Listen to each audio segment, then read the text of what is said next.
Bonjour chers auditeurs, vous qui écoutez ce message d'exhortation, je vous salue dans le beau et précieux nom de notre Seigneur Jésus-Christ. Nous sommes rentrés dans une nouvelle ère et nous avons dénommé ces moments le départ de mon ère de domination en Jésus-Christ. Il faut dominer. Alors, la définition de domination, c'est quoi? C'est-à-dire, il faut avoir la supériorité et être au contrôle des affaires de ta vie. Ceci est possible. Sinon, Dieu ne nous a pas dit, allez souffrir sur la terre, dit dominer. Dieu créa l'homme et la femme. Dieu les bénit, Dieu les dit, soyez féconds et multipliez, remplissez la terre, l'assujettissez, dominez. Donc la domination, c'est ce que Dieu nous a demandé. Nous pouvons le lire aussi dans Psaume 8, du verset 3 au verset 6. Dieu a fait l'homme de peu inférieur à lui-même. Il l'a couronné de gloire et de magnificence. Il a donné à l'homme la domination sur les œuvres de sa main. Amen. Donc, il a mis tout sur ses pieds. Dieu a mis tout sous nos pieds, dont nous sommes nés pour exercer la domination. Mais il faut comprendre que cette domination n'est possible que lorsque nous sommes en contact avec Dieu. La domination dont il s'agit, c'est la domination par l'esprit. Donc mon message est intitulé « La puissance de la domination par l'esprit ». Souvenez-vous, il est écrit dans le livre de 1 Thessaloniciens chapitre 5 verset 23 que nous sommes composés, vous pouvez le lire vous-même, esprit, âme et corps. Donc chacun de nous est composé de 3 dimensions. L'esprit, mon âme et mon corps. Donc, la partie de ces 3 dimensions qui me permet d'être connecté à Dieu, c'est la partie de l'esprit. Donc, mon esprit témoigne aujourd'hui que je suis né de nouveau. L'esprit de Dieu est en connexion avec mon esprit. Ce n'est pas mon esprit que Dieu rentre dans ma vie, que Dieu peut connecter avec moi. Je n'ai pas entendu votre amen. Autrement dit, lorsque Adam et Ève ont péché, l'Esprit de Dieu, donc Dieu en connexion avec l'homme, cette connexion a été séparée. Nous avions perdu cette connexion, donc la domination de l'Esprit sur l'âme et le corps a commencé par poser problème. L'homme a commencé par agir, non pas par son esprit, en communion avec l'Esprit de Dieu, mais des 3 parties, l'âme a pris le devant. Alors que Dieu nous a créés pour que notre esprit prenne le devant. Et c'est en ce moment que nous dominons. Et ce n'est pas notre esprit que nous communiquons, que nous sommes en connexion directe avec Dieu. L'apôtre Paul a donné une analogie. Il est écrit dans Romains chapitre 1, verset 21, puisque ayant connu Dieu, ils ne l'ont point glorifié comme Dieu et ne lui ont point rendu grâce, mais ils se sont égarés dans leurs pensées. Et leur cœur sans intelligence a été plongé dans les ténèbres. Ça, c'est un verset assez puissant. Puisque ayant connu Dieu, ils ne l'ont point glorifié, ils ne l'ont point rendu grâce, donc ils sont déconnectés avec Dieu. Conséquence directe, ils sont égarés dans leurs pensées. Leur pensée a commencé par capter des choses négatives. Ils se sont dit, ils vont fabriquer eux-mêmes leur Dieu. Ils se sont dit, ils vont commencer par faire les choses qui n'étaient pas prévues par Dieu. Donc, ils ont commencé par être dirigés uniquement que par leur âme. Ton âme, c'est ton intelligence, c'est tes pensées, c'est tes émotions. Mais dès lors que l'Esprit de Dieu qui est en toi ne prime pas, ne domine pas sur tes pensées, sur ton intelligence, sur tes émotions, les émotions captent facilement des choses négatives. Autrement dit, nous l'avons vu déjà dans Galates chapitre 5, à partir du verset 16 à verset 22. Nous avons dit que la chair fait la guerre à l'esprit et l'esprit fait la guerre à la chair. Donc la chair ne veut pas se soumettre. Les pensées charnelles ne peuvent pas se soumettre à l'esprit. Et les conséquences, il dit, les œuvres de la chair sont manifestes. Ce sont l'impudicité, l'impureté, la dissolution, l'idolâtrie, la magie, l'inimitié, les jalousies, les querelles, l'animosité, les disputes, les divisions, l'ivrognerie, l'excès de table, des choses semblables. Donc, si ces choses négatives sont en train de dominer dans la vie de quelqu'un, il rentre dans la nature pécheresse, il veut accomplir les œuvres de sa chair uniquement. Mais la domination que nous allons apprendre pendant tout ce mois, c'est que l'esprit doit prendre, doit primer. Donc la cupidité n'a plus sa place. L'impudicité perd sa valeur. Nous voyons les choses par l'Esprit de Dieu. Et notre esprit témoigne en nous qu'est-ce qu'il faut faire, qu'est-ce qu'il ne faut pas faire. Souvenez-vous, Dieu dit, je vais leur donner mon esprit. Je vais implanter en eux mon esprit et mon esprit va les conduire. Jean chapitre 14, du verset 26 à verset 27. Dieu dit, je vais vous conduire par mon esprit. Jusqu'au verset 28. Je n'ai pas entendu votre amen. Donc, autrement dit, la domination dont il s'agit, c'est que la domination de l'esprit sur l'âme et sur le corps. Ce travail est possible. Mais cela n'est possible que par l'aide de l'Esprit Saint. Personne ne peut se dire, je suis assez fort. Donc, c'est cela qui se manifestait. Quand nous regardons la vie de Adam et Ève, de leur vivant, après qu'ils ont péché, ils ont vécu pendant combien de temps? Ils avaient plus de 900 ans sur la terre. Mais Dieu a dit, le jour où vous allez pécher, vous allez mourir. Donc la mort dont il s'agit, c'est la mort spirituelle. Ils étaient déconnectés de Dieu. Étant donc séparés de Dieu, toutes les conséquences... Regardez leur fils. Caïn a tué son jeune frère, Abel. Pourquoi? Parce que, par jalousie, des choses négatives. Si vous restez tranquille sans louer Dieu, sans être connecté avec Dieu, votre esprit va commencer par ramasser des choses négatives qui se trouvent autour de vous.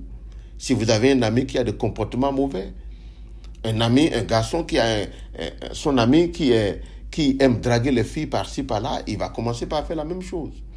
Si c'est une fille, elle va commencer par ramasser les mauvaises habitudes de ses amis.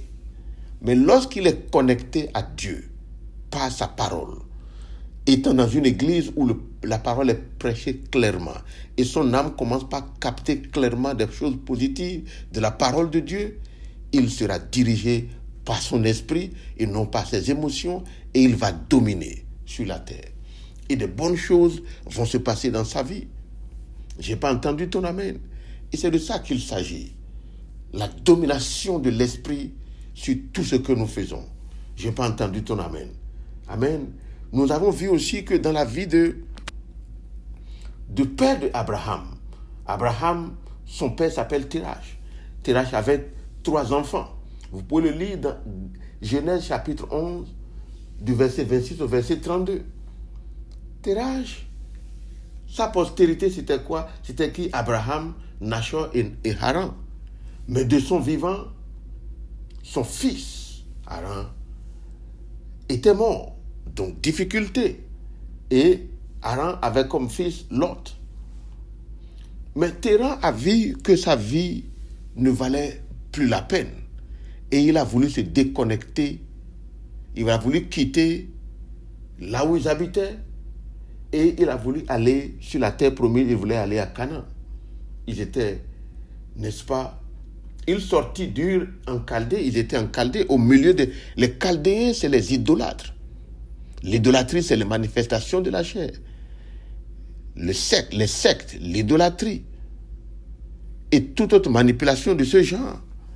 Mais il a voulu quitter, il a voulu se déconnecter. Mais cela n'a pas été possible. Il a quitté, mais il n'a pas pu aboutir. Il était venu au bon milieu, à Charan, et c'est là où il était mort. Donc, il savait qu'il y avait des difficultés, il voulait s'en déconnecter, ça n'a pas été possible. Son fils était décédé. Voilà tant de difficultés. Mais qu'est-ce que Dieu a dit à son fils Abraham? Dieu, voyant toutes ces difficultés, a dit à Abraham, quitte la maison de ton père. Genèse chapitre 12, verset 1. Dieu dit à Abraham, il y a trop de difficultés autour de toi. Ton père n'a pas pu le faire. Mais je te demande maintenant, il y a trop de corruption dans cette lignée déjà. Mais je vais te déconnecter, Abraham. Quitte la maison de ton père, va dans un pays, dans une patrie. Quitte la maison de ton père, ce pays-là, et je vais te montrer un pays. Un pays où coule le lait et le miel. Il parlait de Canaan. Alléluia. Et Abraham est parti. Et il dit, je ferai de toi une grande nation. Je te bénirai, et je rendrai ton nom très grand, et tu seras la source de bénédiction. Je bénirai ceux qui te béniront, et je maudirai ceux qui te maudiront. Donc Dieu veut reprendre l'espèce humaine, il veut le déconnecter des manifestations de la chair, qui n'ont que des conséquences négatives, et il veut le connecter maintenant à l'esprit. Dieu veut reprendre l'espèce humaine. Je n'ai pas entendu ton amen. Et il a commencé ce travail par Abraham. C'est pour cela qu'il est écrit que nous sommes de la descendance d'Abraham.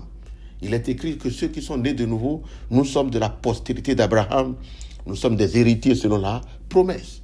La promesse qui est faite, je vais te bénir. Je ferai de toi une grande nation. Donc nous ne sommes pas des champions locaux. Nous sommes nés pour être des champions internationaux. Nous faisons partie d'une nouvelle race que Dieu a créée. Je n'ai pas entendu ton amen.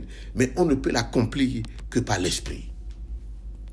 Et Dieu a dit, je vais te faire dominer toutes les difficultés que tes parents ont vues. Tout ce qui se passe sur la terre. Mort spirituelle, maladie, pauvreté, mentalité de stagnation, stérilité. La femme d'Abraham ne pouvait pas lui faire des enfants. Mais tout ça, Dieu a dit, je vais te déconnecter de toute forme de malédiction et je vais faire à partir de toi, Abraham, une race qui est triomphante. Mais ce n'est que par la foi. Hébreux 11, verset 6 dit, on ne peut pas faire plaisir à Dieu sans la foi. Ce n'est que par la foi. Je n'ai pas entendu votre amen. Et donc, ce n'est que par l'esprit. C'est votre esprit qui doit être vraiment... Oui, votre esprit doit être né de nouveau, régénéré, pour commencer par capter les ondes. Qu'est-ce que Dieu est en train de dire? Vous venez à l'église, vous comprenez le message devient clair et vous commencez par l'appliquer. Donc, c'est un travail vraiment réciproque, une relation personnelle que nous devons développer avec Dieu. Ce n'est pas la religiosité, ce n'est pas le fait de venir bien habillé, s'asseoir devant ou derrière. Non. Mais c'est une relation personnelle que nous devons développer avec Dieu. Je n'ai pas entendu votre amen. Donc c'est une grâce spéciale. Alléluia, que d'être en train d'écouter ce message. Je vais donner en conclusion, être né de nouveau, c'est d'être déconnecté de la dimension de la chair. Nicodème est allé voir Jésus-Christ de nuit, il dit... Je veux rentrer dans le royaume de Jésus, le royaume de Dieu. Et Jésus lui a dit, non, personne ne peut le faire s'il n'est pas né de nouveau. Il faut être né de nouveau. Jean chapitre 3, du verset 3 à 8, vous pouvez le lire. Donc, quand vous êtes né de nouveau, ça ne suffit pas. Vous devez développer votre relation avec Dieu. Comment est-ce qu'il faut développer cette relation? Ce n'est pas la foi, ce n'est pas votre esprit. Votre esprit commence par capter la parole de Dieu, commence par dominer sur vos émotions charnelles, la cupidité, la jalousie, la comparaison, l'idolâtrie, les sectes. Vous commencez par prendre de l'autorité sur ces choses-là, sans faire des efforts, mais seulement quand vous êtes connecté à Dieu. Et c'est une connexion personnelle et permanente. Vous devez donc être focalisé. Et nous allons développer le thème de focalisation pour la semaine prochaine. Mais retenez maintenant, troisièmement, quand vous êtes né de nouveau, vous devez développer votre relation personnelle avec Dieu. Et troisièmement, vous devez exercer votre autorité. L'autorité qui est en Christ, que Jésus-Christ vous a conférée. Il dit, domine au milieu de tes ennemis. L'Éternel étendra de Sion le sceptre de ta puissance. Domine au milieu de tes ennemis. Tu ne peux dominer au milieu de tes ennemis que par l'Esprit de Dieu. Je n'ai pas entendu ton amen. Et c'est cela que nous allons apprendre toute cette semaine. Je vous demanderai de méditer cette parole. Comment est-ce qu'il faut dominer ce n'est que par l'esprit. Sinon, autour de vous, il y a des choses négatives que votre esprit, votre pensée, vos imaginations veulent capter.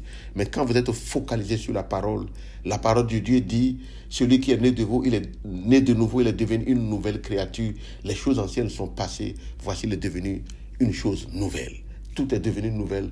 Toutes choses deviennent nouvelles dans votre vie maintenant, au nom puissant de Jésus-Christ. Répétez après moi, si je vis, ce n'est plus moi qui vis, c'est Jésus-Christ qui vit au-dedans de moi. Retenez cette parole. Galates chapitre 3, du verset 26 au verset 27 et 28, il est écrit, chez vous qui êtes baptisés de Christ, vous êtes revêtus de Jésus-Christ. Soyez revêtus de Jésus-Christ, je vous le demande, au nom puissant de Jésus, et que la grâce de Dieu vous le permette de le faire. Jésus-Christ lui-même, comme vous pouvez le lire dans Luc 4, verset 14, la Bible déclare que Jésus-Christ, revêtu de la puissance de l'Esprit, retourna en Galilée et sa renommée était répandue dans tout le pays et les pays alentours.